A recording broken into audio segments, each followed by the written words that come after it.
Yeah, I know.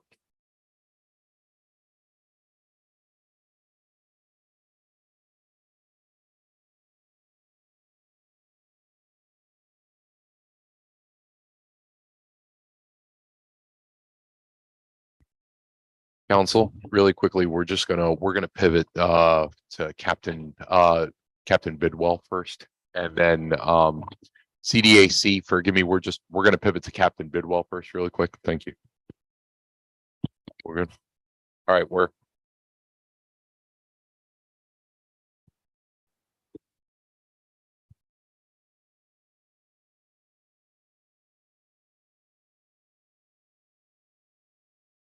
evening, everyone. Thank you for joining the Binghamton City Council for the work session, 6 p.m. 3rd of May, 2023. Please stand for the pledge. I pledge allegiance to the flag of the United States of America and to the republic for which it stands, one nation, under God, indivisible, with liberty and justice for all. Clerk will call the roll. Madam Clerk. Councilwoman Rosnetti is absent. Councilwoman Riley is absent. Councilmember Friedman. Present. Councilman Burns. Present. Councilman Strawn is absent.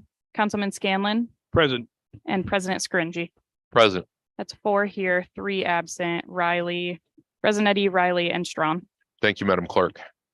Going to take a little liberty for pre-communicative purposes with respect to the agenda. At this time, I'd like to ask Captain Bidwell to join us for RL 23-104. Evening, Captain. How are you, sir? Good. Absolutely, sir. Of course, sir. Floor is yours.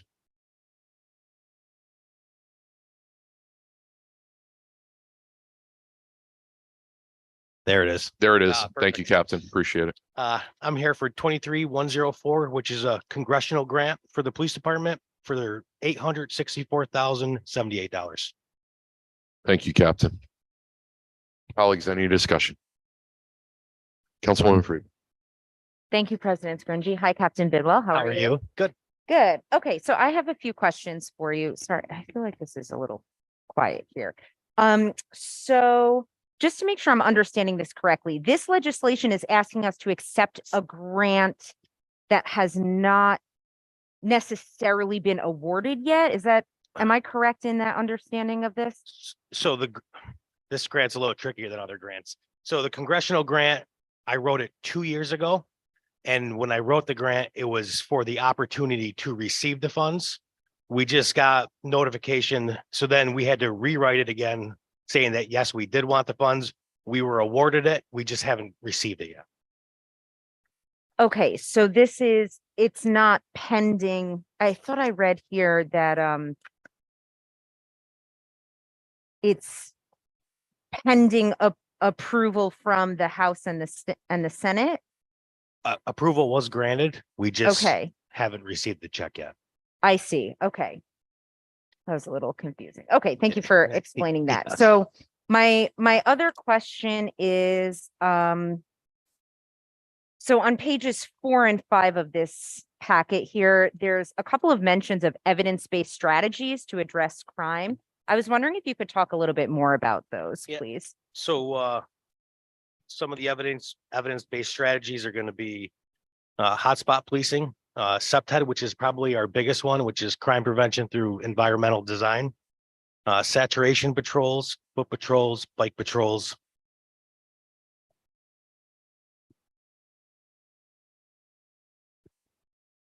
Okay, and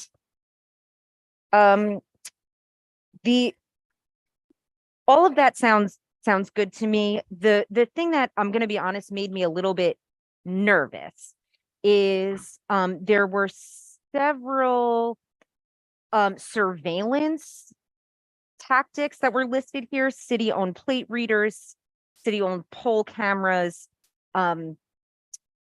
Those things, it makes me nervous only because it's, as you know, it tends to be cyclical, right? There are certain communities that have more surveillance, right? Or more city surveillance. So there are some people who maybe put their own cameras on their doors, but then, there are certain neighborhoods where things like pole cameras and, city surveillance tend to be concentrated. So, I mean, is there evidence to show that where there are city-owned plate readers, there's a reduction in crime, maybe speeding or As far other, as a study, if the city did one, I wouldn't be aware of it. okay, but is there any data to suggest that the surveillance measures actually reduce or prevent crime from happening? So now are you talking about the license plate readers or are you talking about poll cameras? You know what? I'm not 100% sure. Well, I guess both of them. I know they function slightly differently, but they're both kind of, surveillance So measures.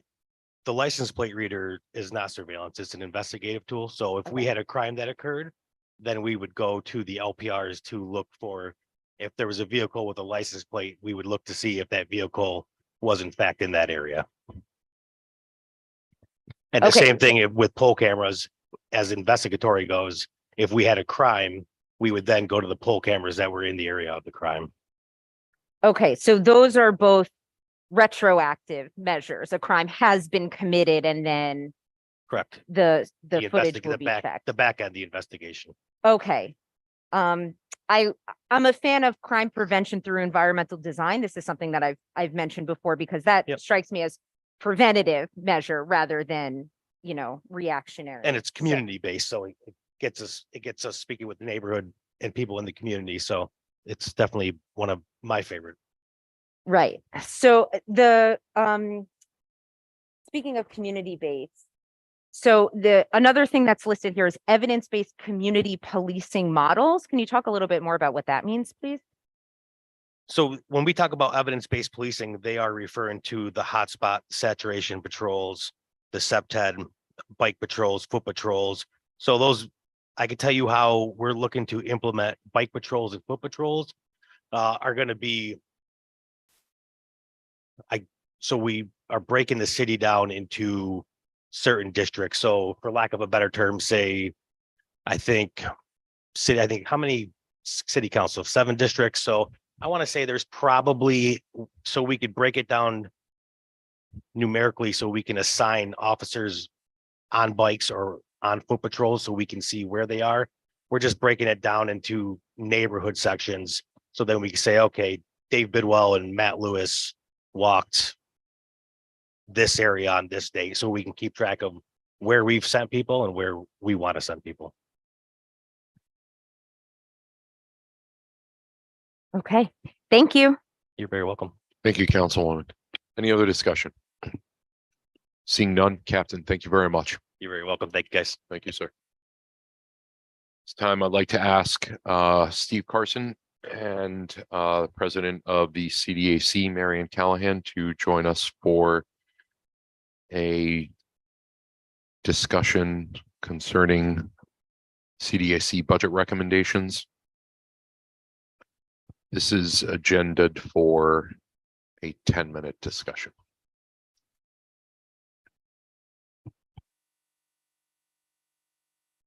Evening, Steve. Evening, Marianne. How are you? Hello. Good to see you both. Thank you so much for joining us. Floor is yours.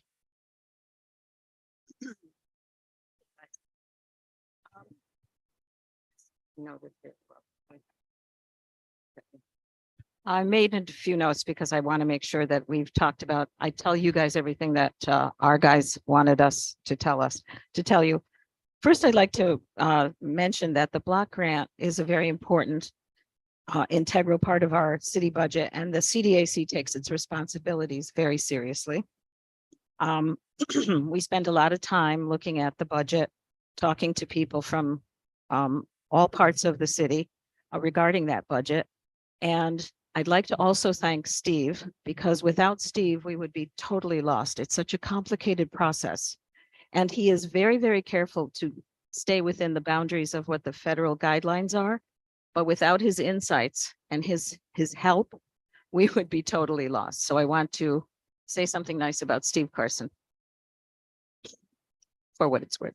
So let's talk about the process.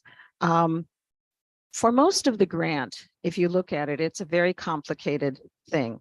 There are allocations to the city for certain things that the city needs to have done. There are certain recommendations about the emergency shelter grants that in many cases, the CDAC would not have the requisite information or knowledge or even familiarity with the processes to make really viable recommendations. So a lot of times we will rely on the advice of experts. For example, if the lady from the city who says that certain streets need to be paved within the demographic area, we would say that she knows best. If the COC says that certain allocations be made to certain agencies that do emergency shelter, we say they know best. What we concentrate on in a great deal, and I'm not saying that we don't look at the rest of the budget, we do, but the human services portion is where we really spend a lot of our time. That's the end of the process. We spend a lot of time looking at all those agencies. We have those agencies come in, they talk with us. Every applicant comes in and talks with us. And I want to say that this year, my colleagues on the CDAC were remarkable. They were engaged, they cared, and some of them even did some individual research on certain projects that they felt very strongly about. They went to the sites, they went, talked to people, so that when they came back and we all talked together, it was a meaningful discussion. It was probably one of the best sessions, and I've been on the CDAC for a long time. So I want to say that the recommendations that we made are pointed, they're relevant, and the process we used this year was a little different. We started with the priorities, with agencies that we thought were absolutely necessary, and agencies that had either track records or the potential for a track record that would be long-term serving the demographic that it served. And what we found in that process was that it kind of negated some of the agencies that we probably wouldn't have funded anyway. So it was a very natural, I want to say natural selection process. We picked the most robust agencies, and what you see on our recommendations is the result of that process. The other thing that we did that I wanted to make mention of that my colleagues felt was very, very important. We made a recommendation for housing, single unit housing, rather than CHODO funding, because we feel that across the board, we felt that neighborhoods and home ownership is very, very important to the city. So the recommendation that you see there is reflective of that concern that we had. And other than that, I think that's pretty much the process that we took. Thank you, Mary. Steve, anything you'd like to add? That being said, I'll open the floor for discussion. Councilwoman Freeman. Thank you, President Scringy. Thank you so much for being here. And I know that this budget recommendation was constructed carefully, and it does seem to address a lot of the issues. So thank you for that. I had a couple of questions. So my first question is that on the second page here that says includes all street, parks, and construction projects, the penultimate line says Columbus Park playground flooring, and it has 3 asterisks, but I don't see what that is in reference to. So in that case, the Parks Department did not do a presentation to CDAC. Because of that, they were not sure exactly what parks projects they wanted to fund. The CDAC did want to fund parks projects. So they simply put an amount in of parks, and then they kind of stressed the one park they wanted to target was the Columbus Park playground and its flooring. I do not know yet if that's something the Parks Department is looking at or not. I know there's a 5-bar issue there, and whether they can replace it with rubber matting or not, or if they need to replace it with rubber matting or not, I don't know. But that will come up as the mayor, develops the budget further after this recommendation.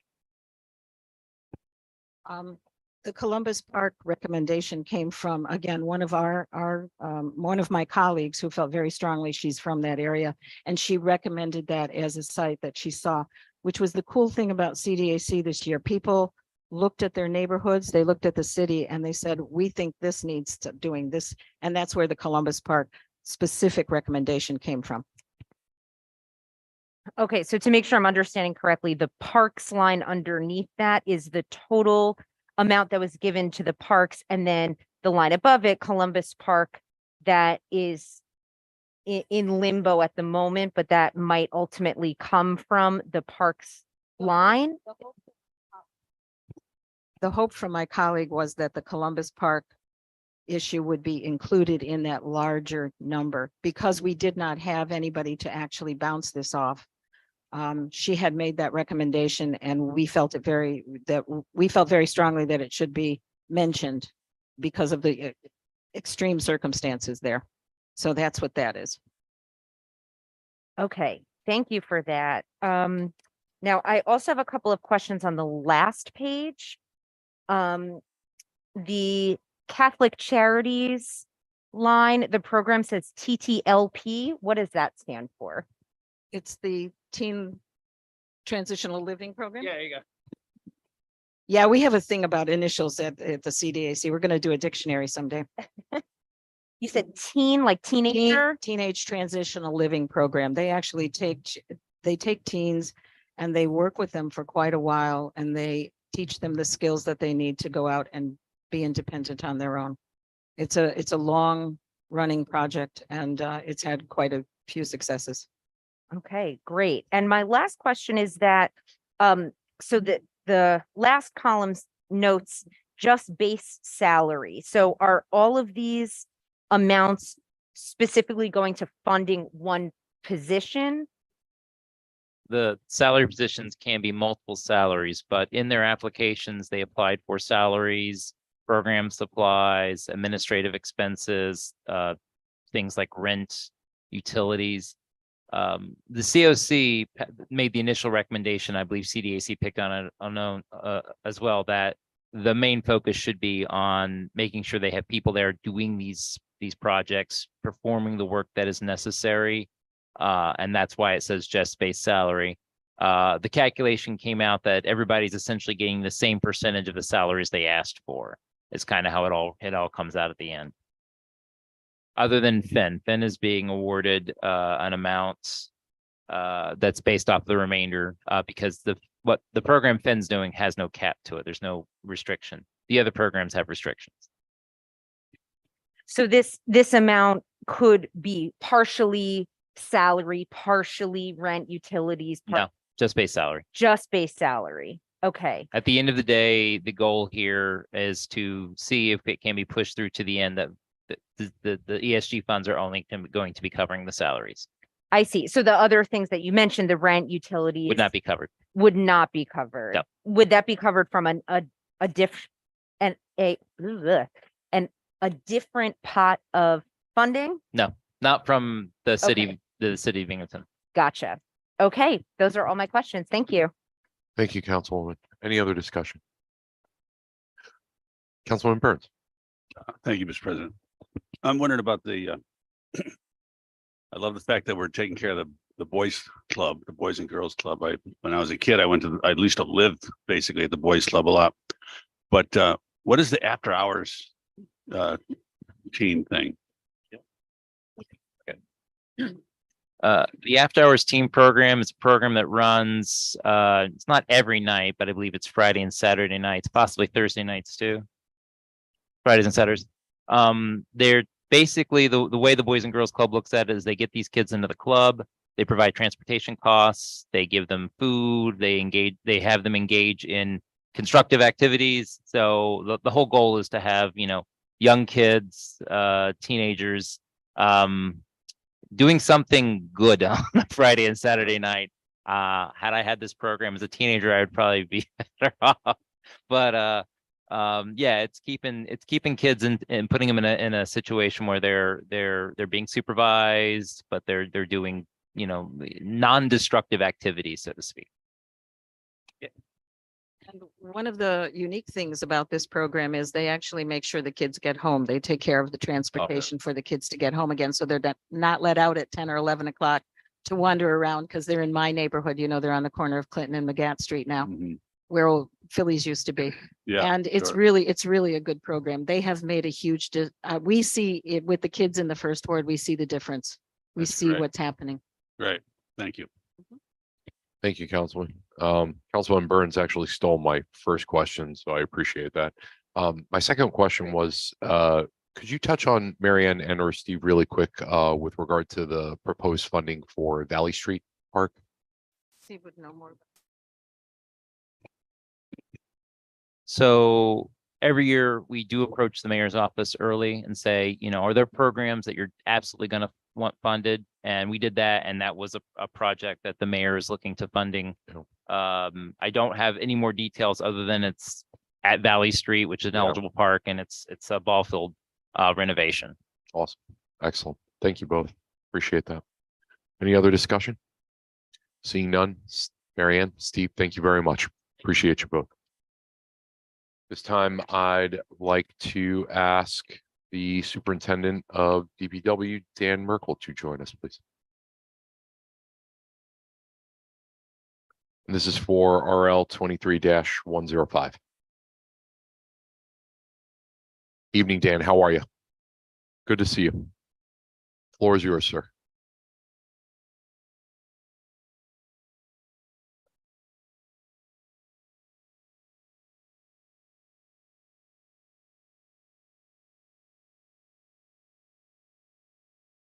Gotcha.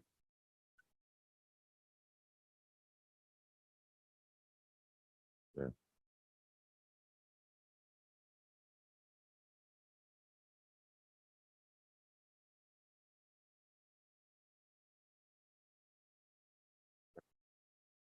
Thank you, Dan, very much. Council discussion? Seeing none. Dan, thank you very much. Appreciate you. Thank you, brother. This time, I'd like to ask the city engineer on Lake to join us. Evening, Ron. How are you? I'm well, thank you. This is for RL 23-107 and 111. We can take each respectively in turn. 107. Ron, you have a request for this to be expedited? Yes, So with respect to 107, if you could, the floor is yours, if you can just talk about the expediting as well. Thank you. okay. This is to make up for Keystone. What happens? And I'm trying to overcome that now with our new contracts, but usually when we get something from a consultant, we get their price. And then at the bottom of the agreement, there's always plus expendables like copies and all this stuff. So that when we get to the end of the project, we've been paying it out, but now we're short that amount. So this is to cover that amount. We can get them paid. Excellent. Thank you, Ron. Colleagues, discussion? Councilwoman Friedman. Thank you, President Scringy. Hi, Ron. How are you? Good thing. So is this is to close out only the design services phase?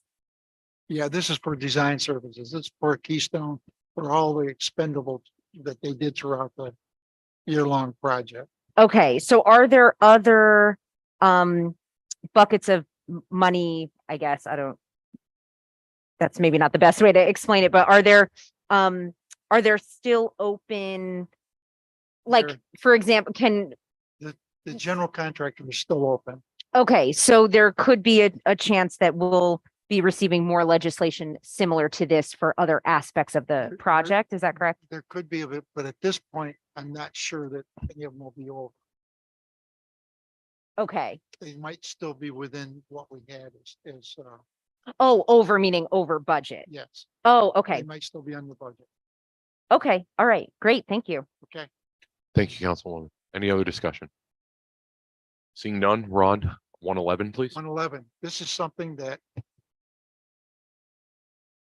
I would like to do because if you look, we've been issuing permit after permit after permit for new telephone poles. And Proceed. you'll see that they're there. And the way that they get the old one gets removed is the low guy on the totem pole, which is usually one of the internet carriers or something else. When they move, they're responsible for removing the pole. Well, if they don't move their line off from that pole, it doesn't get removed. And you'll see it all over town. And there's more coming, a lot of double poles. They're just an eyesore. So I started to tell them that I would charge them $1,000 a pole. When the pole was removed, they could have the money back. Well, they didn't like that very much, so they turned me on to the city of Albany's legislation to take care of it. I think that would work great for Binghamton. And for your meeting 2 weeks from now, Ryan has assured me that he'll have it all done to meet our situation. There's some changes I want, but this lets you know how we want to handle that double pole situation. Appreciate it. I know we're seeing this a lot on the west side in Yes. particular. Yeah. All over. We're just issuing permit after permit, Yeah, and it's gonna really be a problem if I don't have a way to take care of it. absolutely. Appreciate you. Any discussion? Councilman Burns. Yeah, hi, Ron.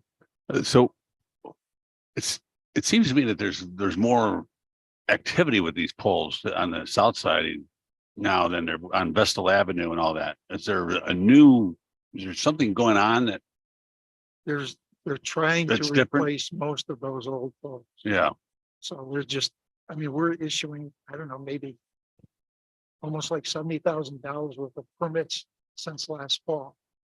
For poles, that's a lot of poles. yeah, So it's all over, it's not only here, it's in other communities. yeah. But Greenlight is one of them, and then NYSEG and their carriers. So I don't know where it's gonna end if we don't have legislation to get them to remove that old pole Right. and force that low guy in the totem pole to move his equipment. Mhm. Okay, thank you. Yeah. The installation of fiber optic, I know, is a really big deal with this right now as well. Yeah. Yep. Thank you, Councilman. Any other discussion? Seeing none. Ron, thank you very much. Thank you. Appreciate you. This time on behalf of the City Parks Department. Evening, gentlemen. How are you? Good, how are you? Good to see you both. Good seeing you. Is in relation to RL 23, 108 and 109. There's been a request for 108 to be expedited. If you could speak to 108, please, as well as to the reasoning behind the expedition. The reason- Appreciate it. The Yep. floor is yours. The reasoning behind the expedition, is just to get it advertised, Gotcha. so we can compete. Excellent. Appreciate it. Anything regarding 108 that you wanted to add substantively? I don't have anything to add, unless you have questions I can answer. And this is just for our city employees, pools and stuff like that. Just for the aquatics. Yeah, just for the aquatics specifically. Okay. Any questions? Discussion, rather, forgive me. Councilman Scanlon. I assume so. The pay rate makes us competitive with other people with the pools. I assume so. So we're at the same level as most people now. What's that? It's kind of tiered. We're Okay. below the county, but it's because the county requires more certifications than we do. They're open water, which is another certification they have to add on to their lifeguarding. So the county currently pays $16.50 for their lifeguards, but they require more certifications. So what we're trying to do is not be competitive with them, but also be fair rate with them, but also above the standard pay for other places. So what's our rate going to with this? legislation? Right now, it currently is $14.70. We're increasing it to 16. Thank you. Thank you. Any other discussion? Councilwoman Friedman. Thank you, President Scringy. So I have a question. Sorry, I'm just organizing my thoughts here. 108 and 109 are separate pieces of legislation? Okay, so there's no budget sheet attached to 108. So I see it's noted that there's no change in budget, but all of these rates are going up. So can you explain how the math works on that one? Yeah, so we didn't change the budget line because you don't know whether permitting, exactly how much lifeguarding you're gonna need over the course of the summer. Yeah. So what we were gonna do is look at how we're going, and then if we had to change it, we would change it later. There was no reason to change it now because it's an unknown. So we could be under this if we have a week like we had last week all summer. But we could be over it if we had a year like we had last year when we saw ourselves go over budget because we were open almost every day last summer. Right. So that's the reason why we didn't change the budget yet. It's kind of a wait and see what we're going to do with it, but we wanted to get that advertised now. So but I think we're sitting at 27 guards so far for the summer as of right now, which still leaves us a little bit under capacity. So hopefully getting, another 10 to 12 would put us in a really good spot for the summer. Okay, so this is we'll cross that bridge when we get to it situation. Yep. Okay. I think that was my only question. Thank you. Thank you, Councilwoman. So this is just, again, just to get on the record. So this is just the fact that we're just N number of employees, don't even know how many hours. Right. So you may be coming back to us. You may not be coming back to us. Exactly. Absolutely. Okay. What we don't want to do is close pools. Sure. Yeah, or absolutely. only have Absolutely. pools open a certain number of days a week. We'd like to offer everything we have all summer and, be more competitive with the salary. We think will help us do that. Given those numbers that you just talked about in terms of number of swimmers, so I think you said 27 and then maybe potentially another, how many more? I mean, we would like to be 40, yeah, Ideally, 40 would be a good 40. number. okay.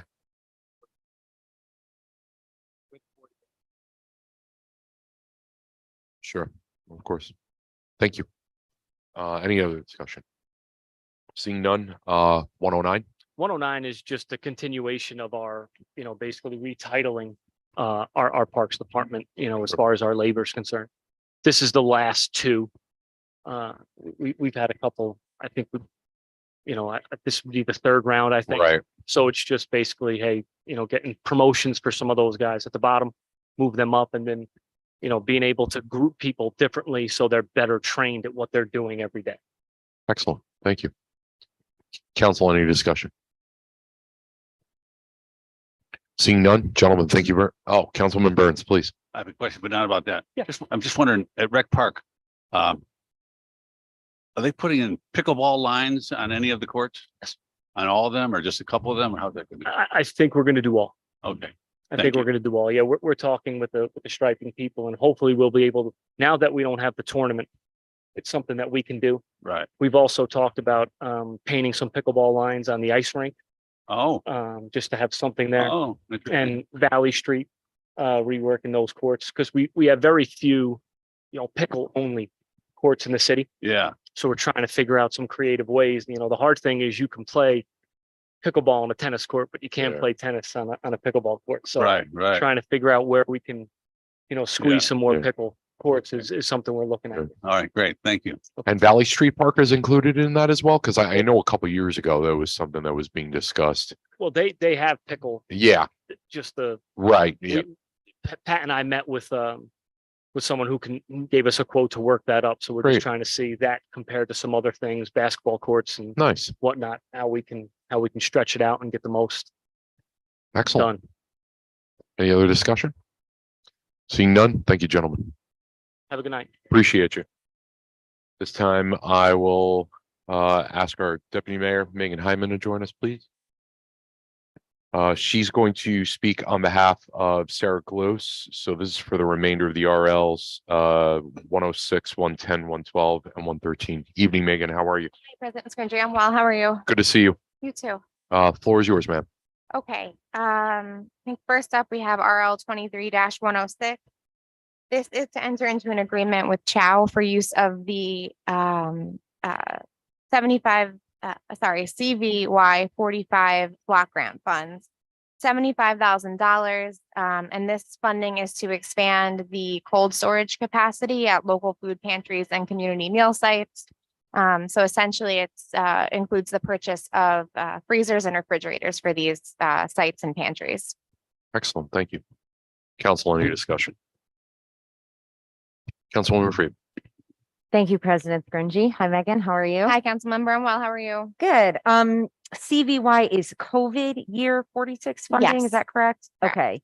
So it's 46 because it matches with the regular fiscal year 40, because thank God we haven't had COVID for 46 years. That's a good question. I know this is the round of COVID funding that was awarded in 2021. Okay, I think that sounds correct. That does sound right. Okay. Yes, not being an expert in the HUD language, that sounds right. Okay, all right, thank you. You're welcome. Thank you, Councilwoman. Any other discussion? Seeing none, Megan, 23-110, please. Okay, this is to accept a Safe Workplace Award from New York State Municipal Workers Compensation Alliance. This is essentially a reimbursement from the city's insurance company for having a low workers' comp rate. So it's an award of $49,786. And this money is going to increase the professional services line in the planning department. As part of the 2023 budget process, one of the last things that was cut was some additional funding for planning and economic development to engage with engineering and other firms to support grant applications. So with the CFAs quickly approaching, we want to put this money aside to be used as needed for studies or other planning or engineering documents to support those grant applications. That's great. Any discussion? Seeing none, 23-112, please. Okay, 23-112. So this is authorizing the mayor to accept a $2,500 grant from a Broome County mini grant program. It's called the Community Beautification and Environmental Stewardship Program. This money will go towards landscaping and maintenance of the stormwater gardens on State Street in the new downtown arts district. Thank you. Council, any discussion? Councilwoman Freeman. Thank you, President Scringy. So I noticed that the grant is 2,500, but the total project cost is 5,000. So I think somewhere in here it said that the rest would be coming from CLDC. Is that The correct? BLDC, yes. Yep, BLDC. I made that acronym up. Okay, the BLDC. So has that funding been secured or that's pending right now? I'm not sure where the BLDC is in this process. I imagine that it's something that the Economic Development Director has discussed with the board, and they're supportive of. Essentially, this is really something that will help the businesses along that section of the Arts District that were impacted while the street was closed there. So we made those upgrades, all those upgrades in between Henry and Lewis Street, and it included the stormwater gardens. By doing the landscaping there, it's just sort of an additional layer of support for the businesses there. Okay, I think that was my only question for this one. Thank you. Sure. Thank you, Councilwoman. Any other discussion? Seeing none, Megan, 23-113, please. And this is a request for expediting? Yeah, this Okay. one is. So this is authorizing the mayor to accept another grant from the county. This time it's a $5,000 grant from the health department for pedestrian and streetscape upgrades. The reason why we are requesting this be expedited is that there is a timeline to spend the money by the end of this month. And there was some timing with the Broome County Legislature approving the award just at their last meeting. So that's why it's a bit of a tight timeline here. But this grant is essentially focused on complete streets, making communities more pedestrian friendly. It's a grant that the Broome County Health Department applied and received from New York State Health Department. And the city is essentially a subrecipient. It will fund things like pedestrian signage, school zone signs, trash cans, and bike racks. Excellent. Thank you. Council discussion. Seeing none, Megan, thank you very much. Thank you. Appreciate you. Council, any discussion for the Madam Clerk as it relates to pending legislation?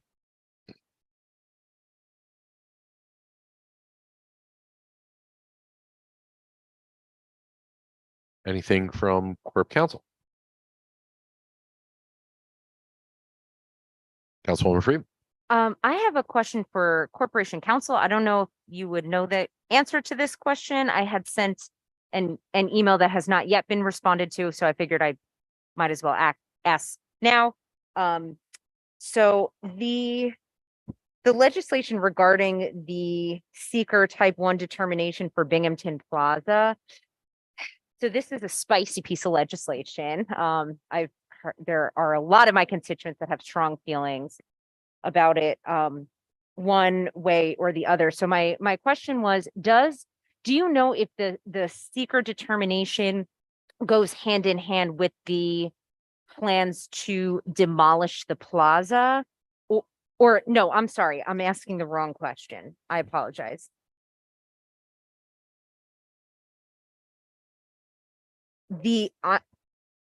I'm talking about not the seeker, the eminent domain proceedings is what I mean to be asking about.